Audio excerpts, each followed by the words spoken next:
Thank you for staying with Daybreak. We're having a conversation on whether youth have become heartless critics in the country, whether they are aggrieved or they're becoming increasingly intolerant. That's a conversation we're having at Trevor Mbidi at Citizen TV Kenya. Use the hashtag Daybreak. Let me start by introducing my guest from the farthest right there. Kidi Mwaga is the chair, Interparties Youth Forum. Thank you for making time. Victor Marende is the leader of MDD, that is a movement for defense of democracy. Thank you very much for making time. Cliff Mboya is a leadership coach. Thank you very much for making time. Wavinya Makai is a development scholar. Asante sana for making time. And Nathaniel Mungare, Director Resources Mobilization at the UDA. Now we start in that order from Kidi at the top there. There's this increasing conversation whether the young people have become heartless critics or are they truly aggrieved. What is your position on that? Because we heard even the Speaker of the National Assembly saying that Kenyans have become heartless. Because we've seen over time that when tragedy befalls a leader, there seems to be some level of celebration online. In fact, today, there's a send-off of former MP for Kasipul, Charles Ongondowere. Are the young people becoming heartless critics or are they genuinely aggrieved? Trevor, thank you for the question. One, I think we must start from the standpoint that how best is our economy performing? The economic performance has got everything to do with how the young people are responding. Because you realize that when there is no opportunity, particularly right now, and then unemployment rate is soaring high up, we must also remember that in the 10 years of Kibaki, one of the things we experienced with Kibakinomics was increased matriculation rate. So then we have got this huge youth bulge of young people who went to school, but now can't find an opportunity. Again, in every democracy, the question of the promise of upward social mobility is embedded in the society. But these are young people who are realizing that they can't have half the opportunity that their own parents had. So then this heightened anxiety in the society. So the second thing is that how has the government communicated the situation we are in the last 2 years? For instance, by the time we were experiencing the anxieties around 2024 finance bill, part of what was bringing it was how the government had communicated the finance bill 2023 and how it was passed. So that today you look at the finance bill 2025 and you see the government has decided to become more compassionate in the way it is communicating the finance bill. So back to your question, are the young people heartless critics or they are genuinely concerned? I think there is a genuine concern on the direction of the economy. But that direction of the economy does not stem entirely from how this administration is managing the economy. It is the structural and historical failures or mistakes we had made in the course of our public finance management. Because when you look at the Auditor General report, for instance, of 2021, and both Auditor General and the Controller of Budget are telling you that over 1 trillion shillings did not hit the consolidated fund, but these were proceeds from syndicated loans. So then, as these loans are maturing, and some of them are maturing, multiple loans are maturing at the same time, it then means that government does not have the headroom to make necessary investment in the productive sectors of the economy like manufacturing and agriculture. When that is happening, the question of liquidity is equally greatly affected. Okay. So then it means that most of the young people, some struggling to set up families, some are having young families, are looking at their lives and they are worried. Okay. So I think that, yes, young people have got a genuine concern, but again, there is a question of young people celebrating when leaders are befallen with calamities. Yeah. I think then that still underscores how the young people feel that they are left out and left behind. So I think that, and I give credit to the CS Treasury, the way I think CS Mbadi has attempted to communicate this finance bill and even the restraint from members of parliament this time round is commendable. Okay. I think if we continue on that trajectory, then we will see young people equally being compassionate, not only towards their leaders, but towards their countries as well and towards one another. Okay. Yes. Marende, does the economic pressure justify the seemingly lack of empathy from the young people? I would not say the economic pressure. But the careless talk by our leaders. Are we not aware of the phrase, we sympathize and move on. And the young people are now saying online, we also sympathize with our leaders and move on. So the kind of careless talk that our leaders have engaged in for almost 2 years, the kind of extravagant expenditure that they have shown the public, when the same public they are showing this kind of extravagance are not having anything in their pockets. But then again, Trevor, to be the devil's advocate, there is this common phrase in this country, kwa ground vitu ni tofauti. Yesterday I watched, and later in the day I'll be in Kasipul, how Ongondo Were was received in the Homa Bay County. And you would see a totally different population. So the kind of youth you interact with online are very different when you interact with them on the ground. So there is a different match. And what creates the difference? Now, Kidi has tried to allude to it. But then it's not just about the education levels. And I've always called it the elite youth.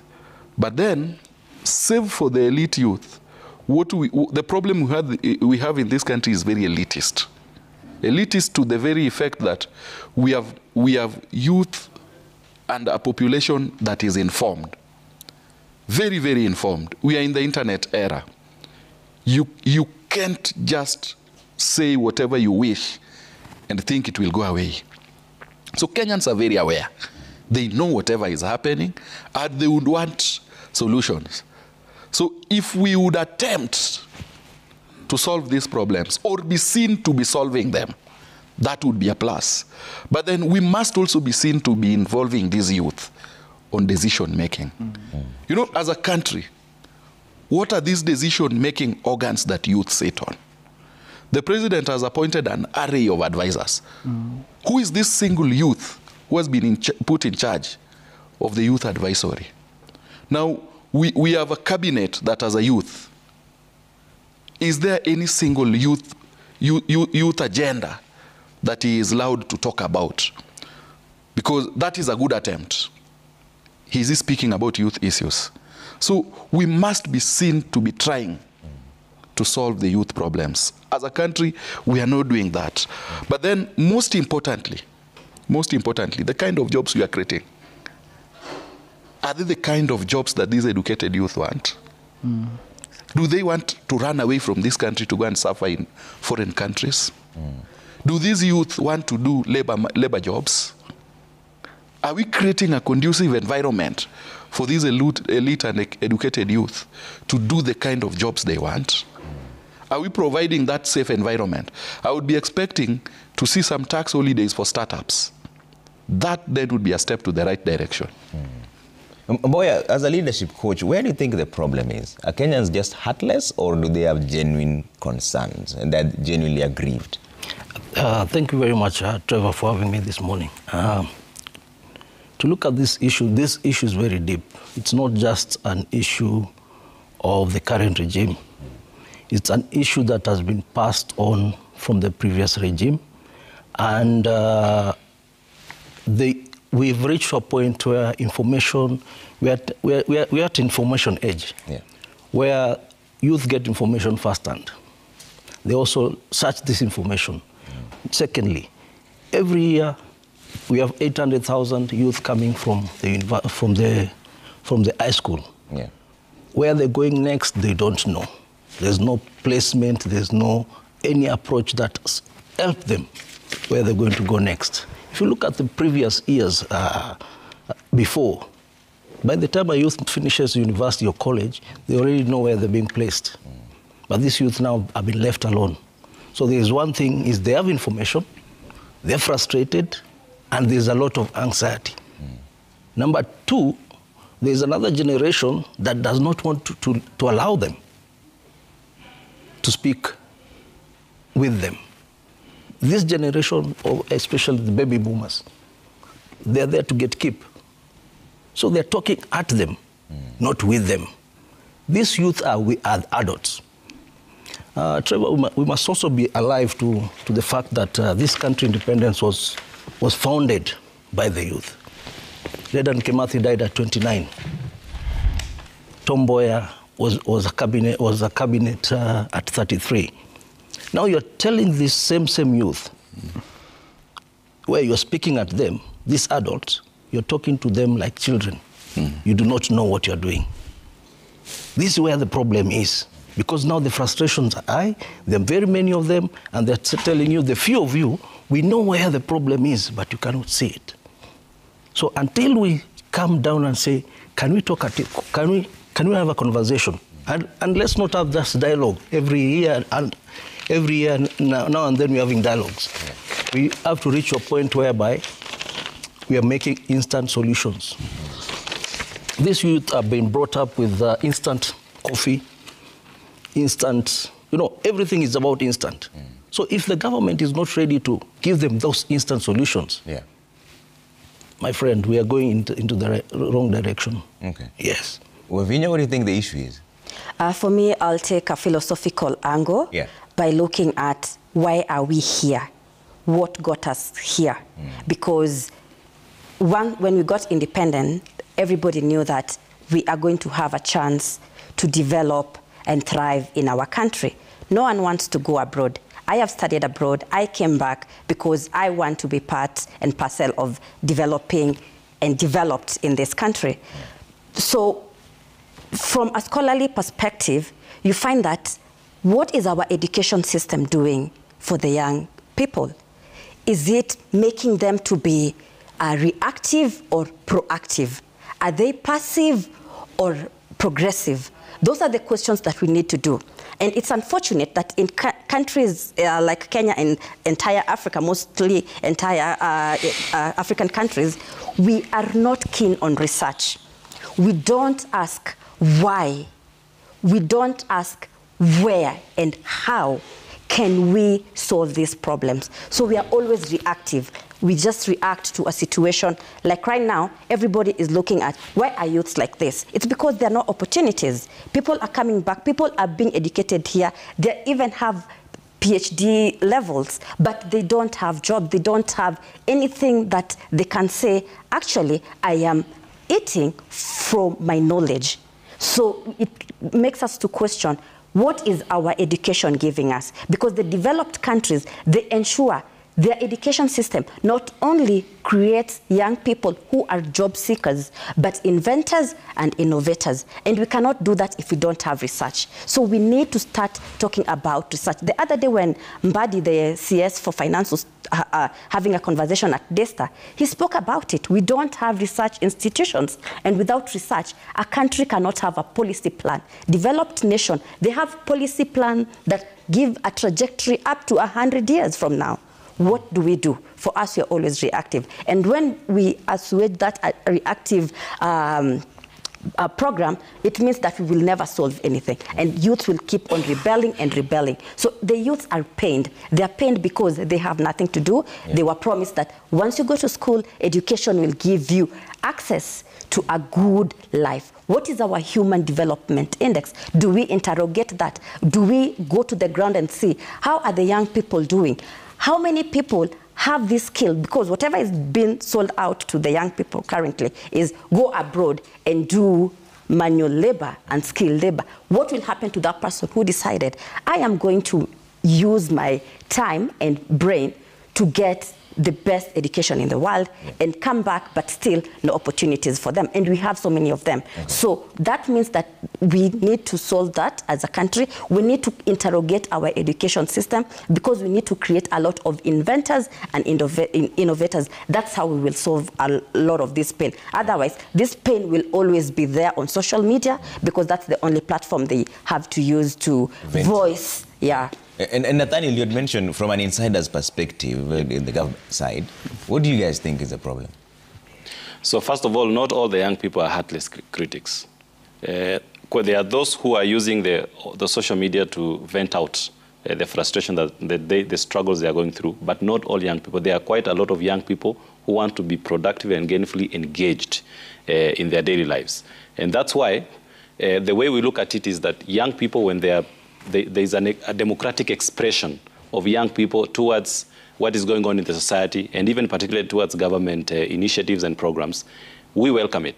If you look at all the governments that have come, it is this government that has a lot more young people in the decision-making bodies. If you look at, for example, Parliament, it is only UDA that has more young members of Parliament, and it was very deliberate to give tickets to more young leaders to be able to join Parliament and be able to make policies or laws that are supporting young people. And that's why we have 53 young members of Parliament in the Kenyan Parliament, and quite a majority of them, more than 30, from UDA or the Kenya Kwanza Party. And this is very deliberate. Coming to the other side, why young people are feeling frustrated is because there's a huge number of young people and we need to plan for them. And that's why the programs that I spoke to about earlier, for example, look at the current budget. And this current budget has a lot of proposals that are targeting the young people. For example, there is a reduction, a proposal to reduce the digital asset tax from 3% to 1.5%.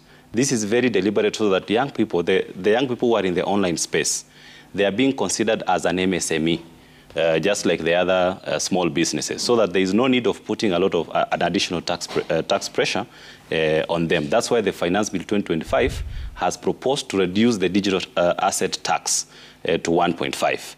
Now, secondly, if you look at the budget proposals that we've put in, for example, out of the 4 trillion budget proposal, we have 650 billion going towards education, and most of it is towards young people. Look at the TVET program. 5.2 billion is going towards the TVET program, and we know who are the beneficiaries of the TVET program. It's mostly the young people. If you look at HELB loan, we've proposed 40 billion to support higher education of the young people. And many other proposals that we've put in place in terms of the budget-making process. But they're still frustrated. And there is that frustration. That's why we are addressing this frustration. Mm-hmm. To come up with a solution, you need a bold reform. Mm. Because you cannot be doing the same thing the same way and you expect different results. That's why we've put in a lot of bold reforms. Some of them might not be popular, but eventually they will work out in terms of addressing some of these challenges, Trevor. Mm. For example, most of these conversations that are showing frustration started with the Finance Bill 2024. Yeah. The way we are communicating this Finance Bill, at that time, there was no adequate government communication on the proposals. For example, if you look at 2024 Finance Bill, there was a proposal to invest in the local production. And there was miscommunication on the issues of like sanitary towels, because we wanted to target that anybody who is investing in the sanitary towels should be able to be given a tax incentive. But it was taken out of context because there was miscommunication at the time. Right now, we are making it very clear that any tax proposal that is going towards encouraging local manufacturing is welcome. And we are very proactive in terms of this communication. Okay. And you've seen what the National Treasury is doing in that regard. All right. Trevor, respectfully, yes. What are these bold youth reforms? Because I've heard the term bold reforms. Yeah. If we would be enlightened. Okay. What are these bold reforms? Okay, Nathaniel will come to that. You can ask what are the bold reforms. But Kidi, how do we resolve the situation? Because yes, it is true that the young people are frustrated, but does it justify the way they react? But also at the same time, how do you then bring them in so that it's a solution-oriented conversation? And the boy had said that it can't just be ordinary dialogue. So what are the solutions? How can this be fixed? I think so that we have a cohesive nation. I think that because I have the good fortune of being on this panel with an official government, should I say spokesman, we must say that things don't go wrong. Yeah. Things start wrong. The democracy, the way it is designed, is that government does not have to give people everything. But government must give the people the impression, the feeling that we are in this together, we are fighting together to get to a better place. When our friends represented by Nathaniel came in, I think there was a lot of arrogance in how they were communicating government agenda. Because, for instance, Finance Bill 2023 and eventual Finance Act 2023 was operating from a very practical standpoint, that we had very little fiscal headroom and we needed money to then be able to run government and engage in capital expenditure. And so, while truth is the tax-raising measures of 2023 were justified, I don't think they were communicated with sufficient compassion. When you come to 2024, Finance Bill 2024 was trying to raise, I think, up to around 360 billion new taxes, new revenue. But then, because we failed to communicate sufficiently in 2023, and there was a lot of arrogance, like itapita mpende msipende, so young people resisted these new taxes in 2024. But the other truth is, at the same time, the country had sovereign obligations that it needed to meet. So to be able to protect the country from sliding into a hole, then we had to go to the syndicated market, to the international market, to get other new loans to meet the obligations that we were unable to now meet as a consequence of the Gen Z revolution of 2024. So then I think that I still believe that government is the single most powerful tool of collective social progression. What now, the responsibility is now on the shoulders of our friends represented here by my good friend Nathaniel, that then they communicate the same with compassion. Okay. Young people of Kenya are not animals.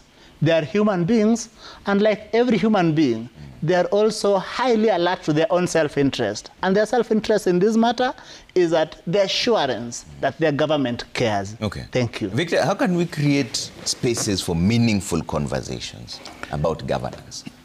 I'm heading there because we're going to talk about a bit of politics. There seems to be an attempt on the political side to bring in the broad-based government. Even that seems to be crumbling in between. We'll talk about that shortly. But first, how can we create spaces for meaningful conversation about governance? I think the government must first understand the era we are in, that we are struggling with a third liberation, and that is the economic revolution. So we've had our political revolution in this country, and we've gotten the multi-party, that I still have a feeling that we must protect dearly. We must be eternally vigilant. But then as we become eternally vigilant on the democratic gains that we've gained, the political freedoms and rights that we've gotten, we're now in the economic revolution era. Is there an attempt to give the young people of this country some economic freedom? And it doesn't just mean that the government must employ these youth. And the last time we were here, I was very clear on that. The government can only employ maybe just up to 1 million Kenyans. Now, the vacancies that fall every single year are not more than 80,000. So then, and we have several graduates. That is the skilled labor that we have. So the government cannot be the only solution in terms of employment. So the government can only create that meaningful environment for these young people then to get self-employed. But then as they get self-employed, are we welcoming investors? Is the environment very conducive for foreign investors to come so that they employ these youths? Because the private sector is the single biggest employer, save for the government. The government can't do the same amount of employment that the private sector does. But does the private sector feel comfortable in this country? Is the energy sector encouraging manufacturing industries to come up? Are our taxes favorable for foreign investors so that they can come in? Is our talent and entertainment environment? You know, we're in a country where even sport is not paying. You go to our neighboring country here, Tanzania, the kind of players, the kind of money those young players, those players earn in Tanzania is crazy. You come here, our players are crying of salaries alone, leave alone winning allowances. They have no proper accommodation. They're also accommodated in our slums. If we only did proper youth mobilization around our sports and talent, we would employ a good number of our youths. I'm encouraged by the upcoming stadium, Talanta Hela, in Hoodley. But after the stadium is complete, are we going to utilize it properly? Do we have enough sport academies in this country? I used to go and watch some plays sometime around town here at the Alliance Française, now at the theater, the National Theatre. It is no longer lucrative. Our youth are losing hope in single ventures that they can employ themselves in. Okay. When we watch our televisions today, what are these creative plays that we watch that mirror what were there in the past, like the famous plays by O.J. And we used to enjoy them. But much as we enjoyed them, our youth used to generate money from them. So let us encourage the creative industry, the sports industry, self-employment in itself. Okay. Then that would create a base for our youth. Right. Because I've heard Mungare speak, and Mungare has made a point that they've invested in TVETs. Yeah. Post-TVET. Then what? Where is this kind of young man going to? The placement. So we must allow them to be placed somewhere after going to school. All right, but Cliff, you had mentioned that this dialogue shouldn't just be dialogue. So how then can we create the spaces for meaningful conversations with the young people? Because even at the height of the Gen Z revolution or protest, they were asked to come to the table. They said, first we are leaderless, and then we are tribeless, and then we don't have any agenda to discuss. So how then do you have a meaningful conversation in an entire country where everybody reads from different scripts and different pages? Trevor, I think what we have to understand that when the Gen Z went first to the street, the issue was not they were looking for a leader. They came with an agenda that this is what our problems are. And we needed you leaders to address these issues. So when the leaders now asking for leaders, it's like I'm coming to my parent, I'm asking, this is my problem, can you address them? Then you ask me, who are your leaders? You're my leader. You are the leader, you are the appointed. The Gen Z are aware to the fact that you are the leaders who are appointed, and they're not looking for any other leader outside that paradigm shift. However, when you're now throwing back the game to them, saying, who are your leader? That is old politics. Old politics where we have seen the same faces in the political system. The people who have created the problem trying again to come up and form a formation that they are the saviors of these Gen Zs. So the Gen Zs are saying, we do not want to see the same faces. And that is where the problem is. You cannot have dialogue with the same people who are creating the problem. So we must look at it in that way. If we're going to have dialogue, you have reached a seniority part where you can say, let's have solution, not dialogue.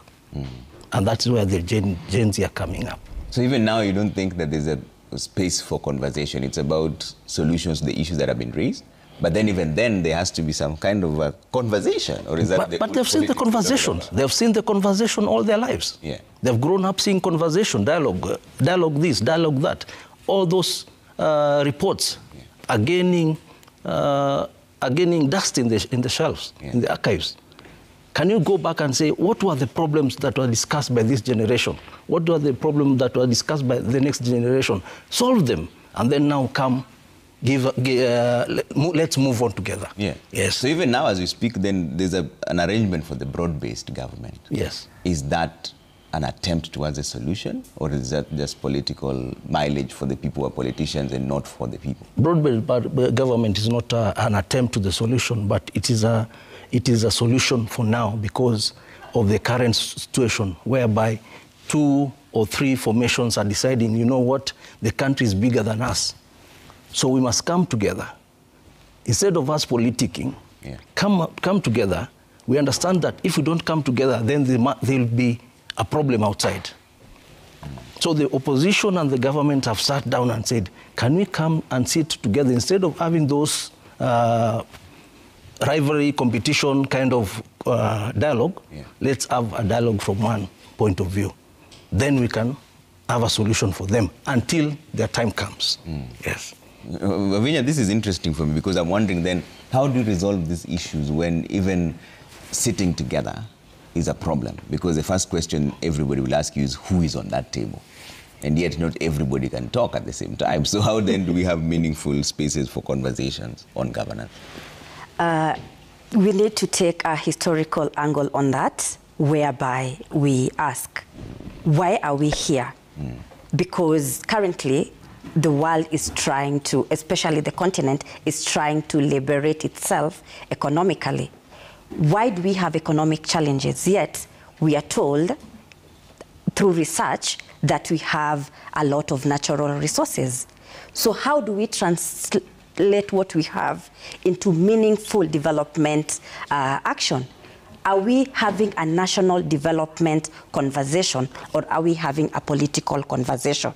Those are the key things that we need to start asking ourselves as young scholars and young Kenyans, because we have the information. We know where the problem is. Or if most of us don't know, we have the liberty to interrogate it from a critical perspective and ask, why are we suffering economically? And it is true, we need to liberate ourselves economically, because when you look at the politics of finance and money, Africa is subordinate in the international financial system.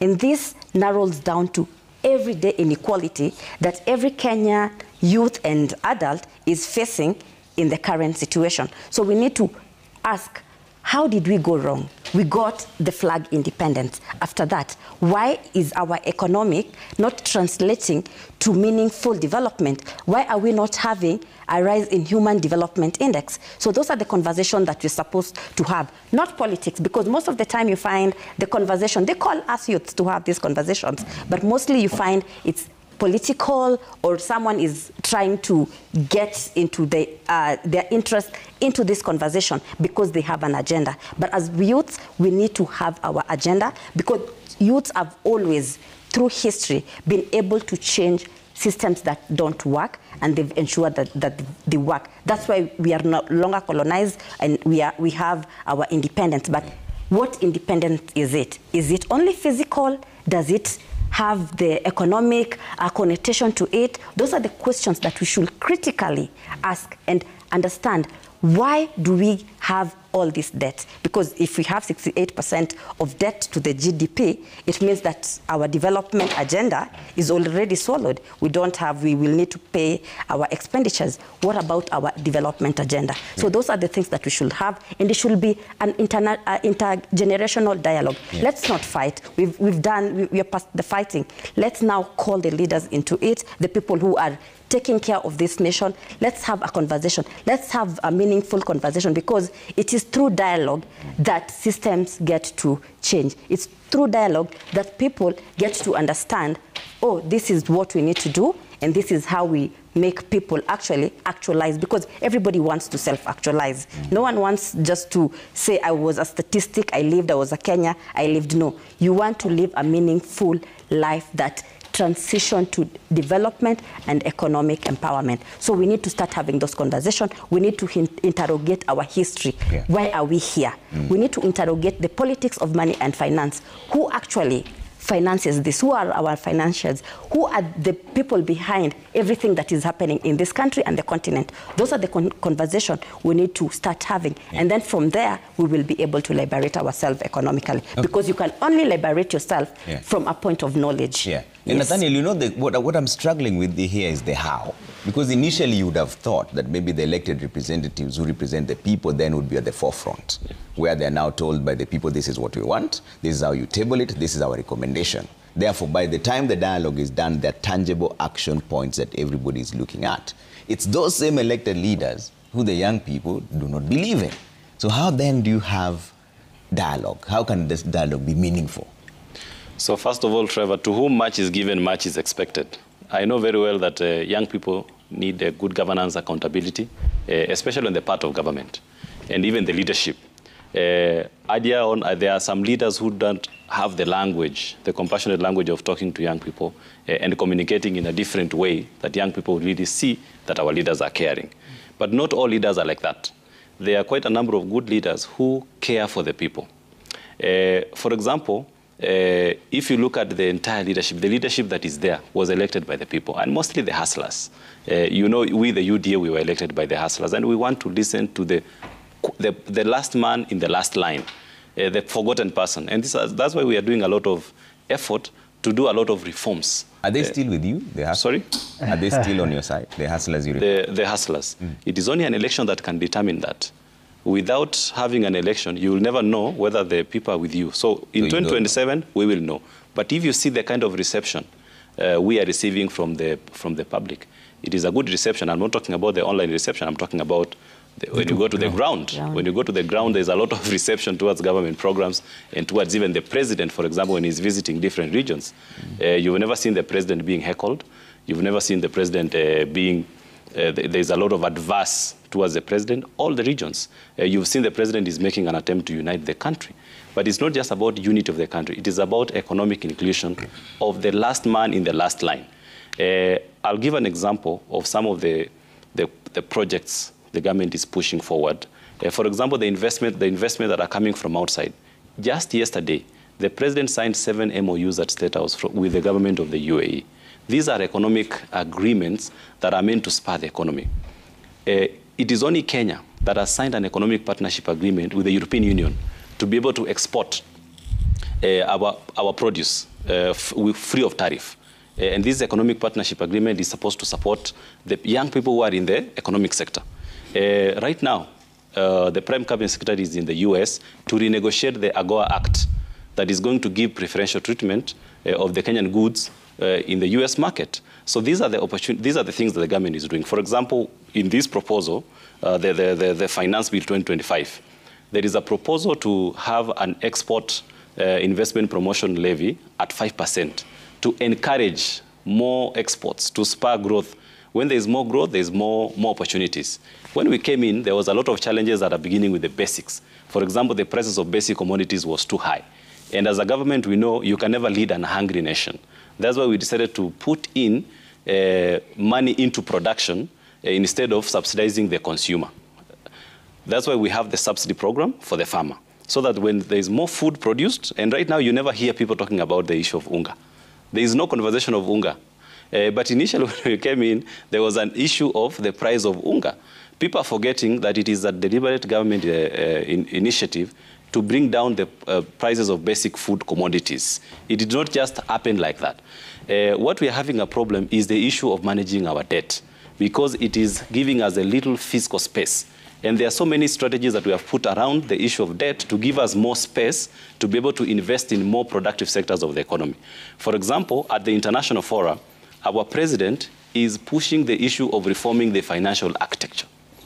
You see the issues like the Bretton Woods institution, the World Bank, the IMF. They were formed when Kenya was not there. Right now, we are pushing for these reforms so that when we are accessing financial resources as Kenya, we are getting financial resources much cheaper, just like other countries around the world, so that there is more money or more liquidity coming into the Kenyan economy. If you look at the Finance Bill 2025, we've become a reliable watchdog of our own principles. What do I mean by that? Every government sector, the MDAs, they have been told to do zero-based budgeting. That it is not just, for example, a Ministry X saying that our last year's budget was this, so let's just increase the budget by 10%. No. Every government expenditure has to be justified from scratch, from zero. This is what the reforms that we have done under the Finance Bill 2025. And this is a very good thing, because you will not just wake up and increase a budget based on the previous financial year. So this zero-based budgeting is creating what we call fiscal consolidation, so that there is more resources that are targeting these vulnerable sectors of the economy. And if you look at even the other comment on the Finance Bill 2025, is the issue of some goods have been moved from tax-exempt status to zero rating. Why? Because we want to catch the tax cheats, so that there is more money, more than 200 billion from this financial year. There are people who don't want to pay taxes because they are claiming the input VAT. You will go somewhere and claim that there's a, KRA will get a tax claim from people who want to cheat the government. So we want to make these resources available and invest them in other sectors of the economy, especially targeting young people. Okay, let's talk about the political realignments. And now that you mentioned that you'll only know this in 2027, some of your leaders already know what's going to happen in 2027. Let's listen to what they had to say. There's a Professor Kithure Kindiki who spoke, and the Deputy President, and also the President, William Ruto, when they were out there. Listen to this one. This is what they said. Mnasema tuunganishe Kenya. Ndio tupange mambo ya kilimo, tuondoe njaa. Tupange masomo ya watoto wetu, tuondoe ujinga. Tupange uchumi wa Kenya, tuondoe maskini. Naye msikuwe na wasiwasi, hawa wengine nitawakaranga hapa mbele watashangaa. Ati wanafanya mikutano ya kupanga ukabila. Hao jamaa waambiwe sio ati hatuko ready, we are ready for them. Siku ya kampeni ikifika, tutawamalizia asubuhi na mapema. Kweli si kweli? Kidi, what do you make of these political realignments that are happening now? We're already in campaign mode, and yet there's quite a lot of issues that the people are raising. I think that while Mario Cuomo told us politicians campaign in poetry but govern in prose, I think that for Kenyan scenario, we have seen very diminished campaigns. I mean, the campaigns have not diminished much, and we are attempting to both govern in poetry while still, again, attempting to govern in prose at the same time. And this is why I say that. President William Ruto is a grassroots politician. In last election, out of the 15 major urban centers across the Republic, William Ruto only won in one, and that is Eldoret. In all these other major urban centers, the rest of us in Azimio, we would say tulimkaranga asubuhi. He won in Nakuru. No, Nakuru he won. Yeah, quite a number. Many places. Eldoret and Nakuru. Randy Selling, he won in Nakuru as well. Yeah. But then, remember that he was still able to outsprint us to the finishing line. Today, last week, or this week, while he was in Migori, the president was mentioning roads, some of which I have used, but I have, the last time I used these roads was in 15 years ago, 10 years ago. So that means even when he went to Migori, he has gone to the most remotest parts of that place that even an MP, places that an MP does not go to. And permit me to give you a little example. There is a road that comes from Kanyawanga that goes to Kangeso to Dede. It is not a very popular road, but that President William Ruto had a chance to go there and knows that road, I mean, it's something that would excite people from that place. And so I think that while we got, as we head into 2027, the government, as my brother said, the government might look unpopular in the here and now. And it is a common phenomenon in democracy. Remember the government of Manmohan Singh, for all the work it did for people of India, because of the challenges with incumbency, it lost to the party of Narendra Modi. Remember that for all the work that the Democrats did in 2016, they lost to Trump in 2016. So there is usually the challenge called the curse of incumbency. But I think that William Ruto still remains ahead of the pack in terms of strategic political mobilizing. Okay. Yes. All right. In Marende, are the young people now organizing to take on the leadership positions, or are they waiting to be organized? Because we've seen already, the battle lines have been drawn. There's only one side, and there's the side of the Matiangis and all the others who believe that they want to be the leaders of the next generation. But these young people, we haven't heard anything from you. Nobody has declared anything. There seems to be just a bit of push and pull, but nobody has said anything concrete. And yet the battle lines are already drawn. In fact, the president declares himself, to pick from where Kidi left, yeah. As politicians, we can walk and chew gum at the same time. So to mean that development can happen at the same time politics is happening. Because then in politics, that's the way you can communicate government agenda and your political agenda. So I don't see harm any harm in saying that politics has started too early. We can walk and chew gum at the same time. But then to talk about the strategic formations heading into 2027, I don't believe they're fully formed. That opposition stands on very watery grounds. Quicksand. I don't want to call it quicksand. It's very watery. They are very slippery wherever they are standing. I don't see any kind of thing that can bring them together, because all of them are interested in one thing, and to agree would be a problem. To agree would be a problem. But then to come to how are youths organized? Mark last week told us here that an organized minority is better than a disorganized majority. that is the state we are in. You might think the president is the minority, but he is the most organized in his political agenda, and he's pushing it. And he's the only man campaigning.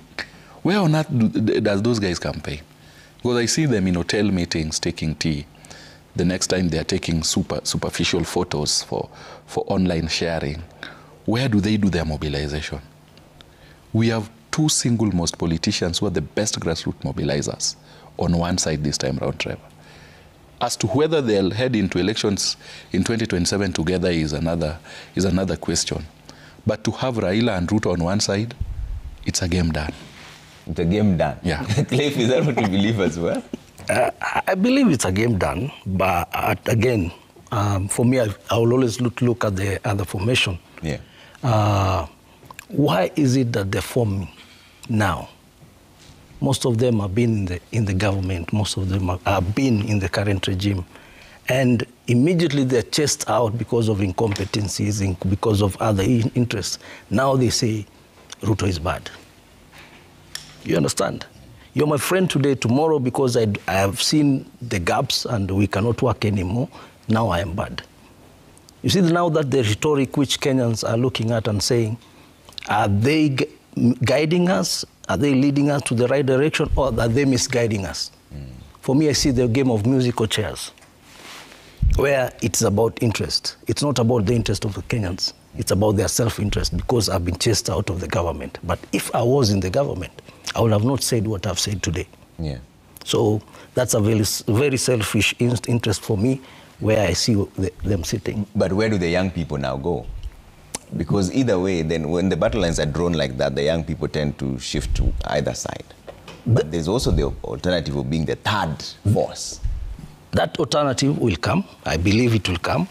And as you say, where the young people are there. Actually, all these wheels are being moved by the young people. As much as... we are young people in ODM. These are young people here. I'm a young person. These are young people. I'm less than 35 and in ODM. Yes. Yeah. So young people are somewhere. They are somewhere. And I'm pushing the way, saying, I support the broad-based. Okay. Yeah. You support the broad-based. Do you support the broad-based as well? For me, I support the broad-based. Okay. Because it has brought the calm that we need to push the agendas. By the way, if you look at it, since the broad-based, there are things which are working. Before we were talking of story of SHA is not working, but now SHA is working. Is it? Yes. Yeah, it does. Yeah. We were talking about affordable housing. It has not. We are talking of completion. You know, you see, the politics about the problem about democracy is that there is a lot of conversation that makes it a problem to complete projects, because everyone has an opinion, everyone has a decision to make. Today we have an ABC chair, meaning the by-elections which were supposed to happen, they can happen. Yeah. But they could not happen because there's a disagreement between the leaders, right? But the broad-based government has said, you know what, let's put this aside. Let's focus on service delivery. Yeah. That's why you see, for me, when you see broad-based government, Raila is in the government, Ruto is in the government, both influential mobilizers. Like they say, for me, I see the formation is, you know, in Kenya, there's a story that says Raila is the only person with 12 million votes. Why is it 12 million votes? 12 million of people who hate him, and 12 million of people who love him. 6 million of people who love him. 6 million hates him, 6 million love him. So it's an influential factor that you must bring on the table when you want to do your proper government. Okay. Yes. Well, Vinya, what do you make of these political realignments? Are the youth in this question? Because Barende is saying that he is a young person, but he's in ODM. So do you feel included in these arrangements, or are the political elite making their own deals, as they've always done? You see, politics is a game, and it's a game of money. Money? Yes, it's a game, and it's a game of money. Okay. The youth don't have the financial capability to go all around the country campaigning. And as much as we have a lot of people online, people are very fragmented. They're not speaking the same voice. And everybody else has alignment to a different political party because of their own personal interests. And sometimes it's not even what they say online. I mean, what they say online is very different from the ground. The ground is very, very, very different because after 2024, people thought that the youths are going to come together, align, and make their own political party. But then again, when you look at it from a different angle, they say that they are fearless, tribeless, and leaderless. So it's still the same. And I said earlier, we are a very reactive country. Whatever we are seeing now politically is because people are reacting to the 2024 Gen Z protest. So everybody wants to claim, I am with the Gen Z. And at the same time, the government also needs to do something. They'll not let their development agendas be put under the table without them telling the country what's happening. Because politics is a game, and it's a game of who wins the hearts, who actually gets into the emotional aspect of the voter, because that's all what everybody wants. Because once you get to the emotional side of the voter, you'll be able to make them vote for you. And that's what we're currently seeing. And it's, for me, from a development angle, I feel like we need to be pro-development first.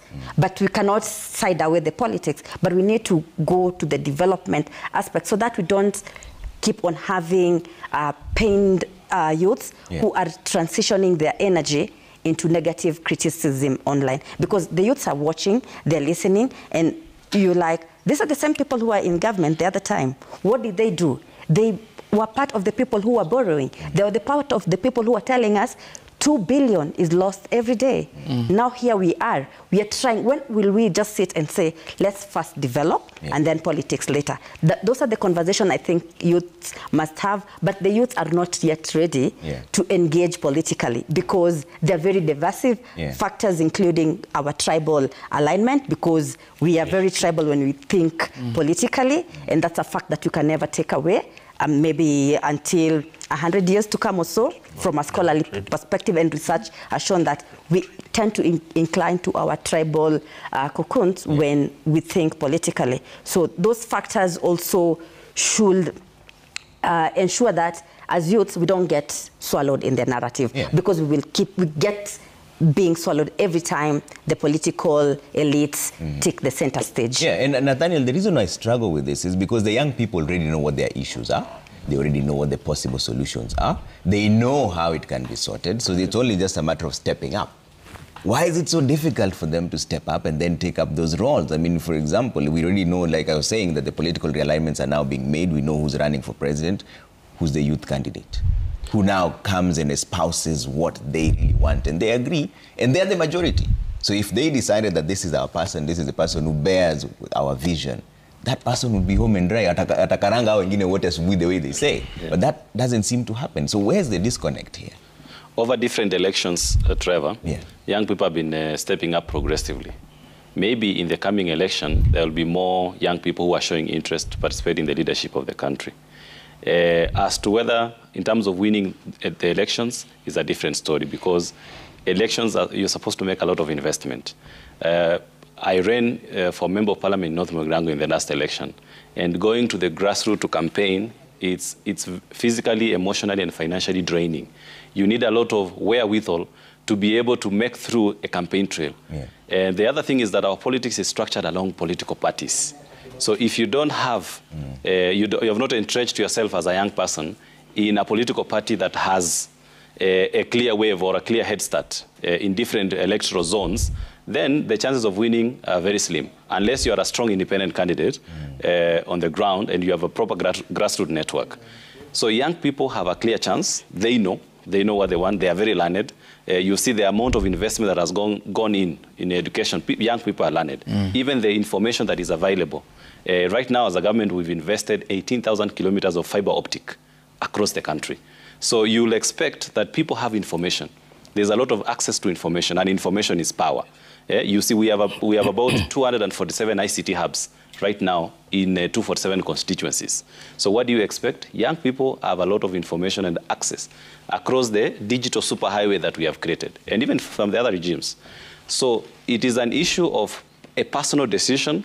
It cannot be a crowd. When you want to run for office, it cannot be a crowd. You have to step forward and be in spaces where you have opportunities to participate in the electoral processes. Yeah. So coming back to the point of the elections, what the president is doing, President William Ruto, is not campaigning.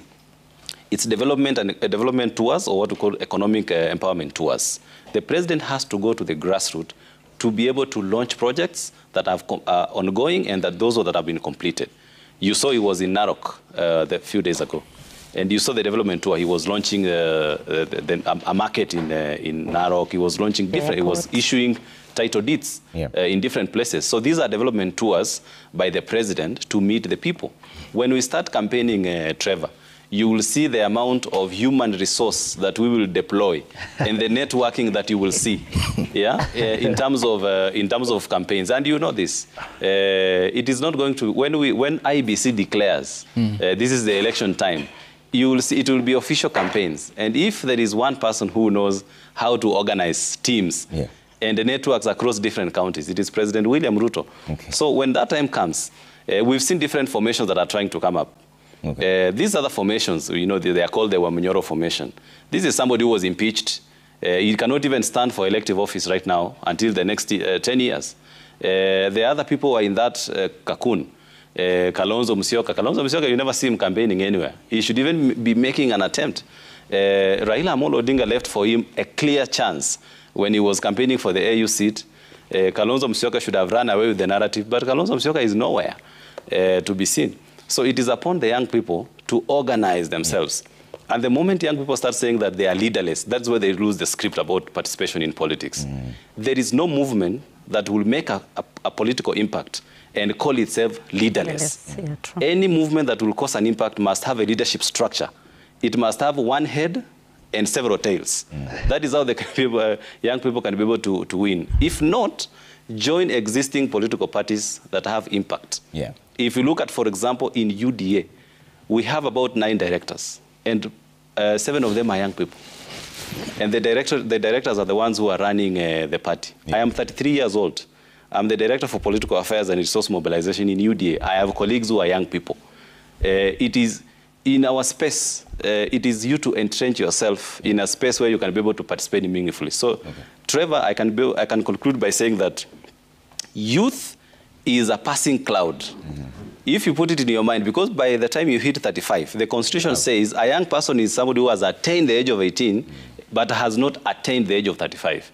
So it is a temporary transition stage, and it's a passing cloud. You can never be a youth forever. So opportunities that come when the fire in your belly is still there, you seize them at that moment. Okay. There's a lot of feedback coming through, and we're also running out of time. I don't know whether we'll get a chance for closing remarks, just 30 seconds each. But let's bring up the feedback and see what people are saying at Trevor Mbiji at Citizen TV Kenya. Use the hashtag Daybreak. Let's read that, and then I'll give you 30 seconds each just to give us a final remark in terms of your message to the young people. Gabi Wakasiaka says the political class have pushed youths in Kenya to the wall. Why do you complain when we bounce back and put you in your rightful places? Kenya needs a renaissance. Leaders have become very callous, heartless, and people who are difficult to describe. Okay. Engineer Lazaro says leaders must allow space for positive criticism to ensure proper checks and balances. Meanwhile, the youth are continually urged to maintain peace and use the constitutionally provided democratic space to express their grievances. Okay. MC Ruaz says whether they label us as heartless critics or lost generation, we will continue to call out the ills in the government such as bad governance, corruption, extrajudicial killings, abductions, etc. Those in power rewarding cronies at the expense of meritocracy. Sam Masika says the youth aren't heartless. They are reacting to what the system gives them. KK government underestimated the expectations, offering empty promises, and we can't export or confine them to Mjengo. Okay? Kiprop Kenya says the political class must work hard to rekindle hope in our country, and we, the citizens, must not give up. This administration still has 2 years left in office, and we can't pause the calendar. Giving up equals to surrender. Something can still be done. Sawe says the youth don't need pity, they need policy. Real reform means investing in digital skills, funding youth-led startups, and ending tokenism. The future is tech-driven, yet government interventions still echo the past. It's time to build with the youth, not just for them. But Otieno says young people have been pushed to the margins, voiceless, financially disempowered, and often forced to rely on political bigwigs or a government that has neglected them. That's why many turn to social media to express their anger. It's not that they are heartless, they are unheard and unsupported. It's time to empower the youth to stand on their own. Godi says the government has routinely carried out administrative injustices against innocent citizens without accountability. When the youth exercise their right to protest, they are unfairly stigmatized as heartless. This narrative must change. Kidi, your final message to the young people who are watching you this morning. 1 minute each. Thank you. I think, Trevor, where we are now with the broad-based government, there are two things we must invest in. One is the war against corruption, because I think there is a lot of money that is being lost to corruption that can help us in a small way underwrite our development agenda. The second thing, I think that this administration still has a responsibility to rework on its human rights record. It is important. Thank you. Randy? Now, I would not sit here to advise fellow youth, Trevor, but I would want to encourage them not to lose hope in our country, to be more positive about whatever is happening. But then again, as they get positive, let us strive to work with our leaders. Let us bridge the gap between the old and the young, because they are the experience, they are the wisdom of whatever we want to achieve, and we as the youth are the energy of whatever should be achieved. Okay. Thank you. Mine it will be just to encourage the youth that they need to come up, they need to participate in politics, because it is within their right. A youth who does not participate in politics has given away his rights.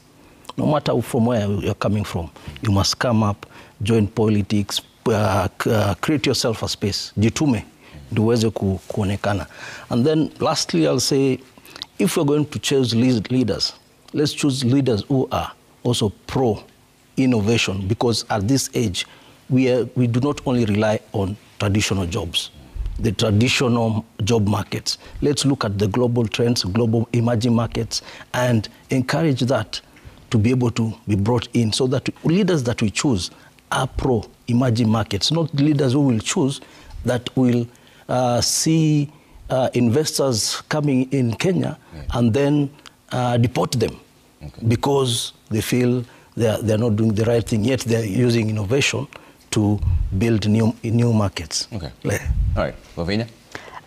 Youth should know that we are currently in the 4th industrial revolution, that is technological intelligence, and they must take that space and own it. They should ensure that they understand what AI is and how they can have it embedded in their way of life, and that will create a lot of opportunities, because there are so many opportunities in the generative AI. And they should also know that they should join the table, because if you are not on the table, you will become the menu. So just organize and be part and parcel of the conversation. Right, yeah. Nathaniel?